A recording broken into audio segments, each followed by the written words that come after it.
کہ اپنے ماں باپ نال محبت کریں یا ماں باپ کی خدمت کرے. اس واسطے جبریل امین نے کہا کہ یا رسول اللہ شخص ہلاک ہو جائے کہ جن کا والد بوڑھا ہو گیا یا والدہ یا ان میں سے ایک اپنی زندگی میں پایا لیکن ان کا آمین ہو جائے. وَبِالْوَالِدَيْنِ إِحْسَانًا کہ والدین کے ساتھ بھلائی کرو. اللہ تعالیٰ اور اس کے رسول کی فرمانبرداری کے بعد والدین ایک شخص نے حضور نبی کریم صلی اللہ تعالیٰ علیہ وآلہ وسلم کی خدمت میں حاضر ہوا کہ میں خطبہ میں شریک ہو جاتے ہیں. یعنی پہلا فیصلہ کہ آسمانوں کے دروازے اپنی رحمتوں کی اپنی بخشش کے دروازے یعنی کھول دیے جاتے ہیں اور جنت کے دروازے سارے کھول دیے جاتے ہیں. دوسرا کہ جہنم کے دروازے بند کر دیے جاتے ہیں. تو میرے محبوب علیہ السلام آسان کر دیتا گیا. جنت جانا آسان ہے اور جہنم میں جانا بڑا مشکل ہے. اس طرح سمجھو کہ جنت کے جان دے جڑے اسباب ہیں اس کو اللہ تعالیٰ فرما رہا ہے کہ میرے بندو.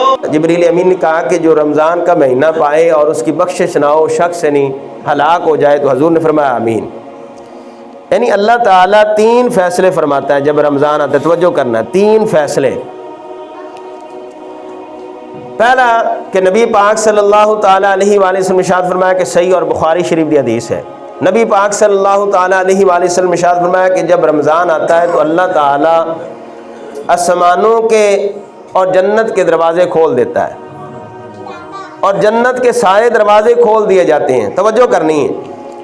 آسمانوں کے دروازے کھول دیے اس کا مطلب کیا ہے؟ مطلب یہ ہے کہ اللہ تعالیٰ کی جو بخشش ہے اس کے دروازے کھل گئے جب رمضان آیا ہے. اللہ تعالیٰ کی رحمتوں کے دروازے کھول دیے گئے. کوئی ہے مانگنے والا عطا کیا جائے, کوئی ہے بخشش چاہنے والا اس کی بخشش کر دی جائے. مطلب یہ ہے. اور پھر اللہ تعالیٰ کی رحمتوں کے دروازے کھلے ہیں پورا مہینہ. اللہ تعالیٰ کی بخشش کے دروازے کھلے ہیں اور مانگنے والا مانگے عطا کیا جاتا ہے. بلکہ ایک روایت میں آتا ہے نبی پاک صلی اللہ علیہ وسلم ارشاد فرمایا کہ ندا آتی ہے کوئی ہے بخشش کا طلبگار اس کی بخشش کی جائے, کوئی ہے مانگنے والا اسے عطا کیا جائے, کوئی ہے رزق طلب کرنے والا حلال رزق طلب کرنے والا اسے رزق دیا جائے. اس طرح یہ صدائیں آتی رہتی ہیں. میرے کریم آقا نے فرمایا کہ جدوں پھر عید الفطر دا دن ہوتا ہے, عید الفطر دی رات ہوندی ہے تے 10 لاکھ انہی لوگاں دی بخشش ہو جاندی ہے. میرے کریم آقا صلی اللہ تعالی علیہ وآلہ وسلم نے ارشاد فرمایا کہ اے انہاں لوگاں دی بخشش ہوندی ہے جنہاں تے جہنم واجب ہو چکی ہوندی ہے. تو میرے محبوب علیہ السلام دے غلاموں سمجھ آ گئی. دوسرا جو فیصلہ رب فرماتا ہے کہ شیاطین کو زنجیروں کے ساتھ جکڑ دیا جاتا ہے.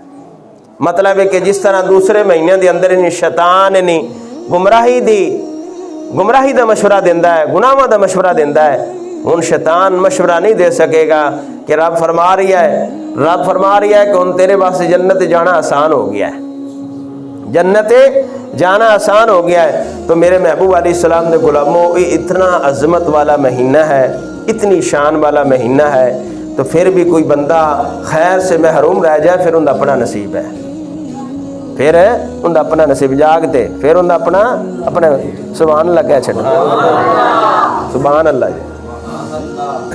لگتا ہے عدلیہ میں نے یاد کروانی پوسی پتہ لگے بھی جاگتے بیٹھے ہو. دوسری جو بددعا نہیں جبریل امین نے کہا کہ یا رسول اللہ جس دے سامنے توڑا ذکر کیتا جائے اور توڑی ذات درود نہ پڑھے وہ ہلاک ہو جائے. سرکار نے فرمایا میں نے کہا آمین.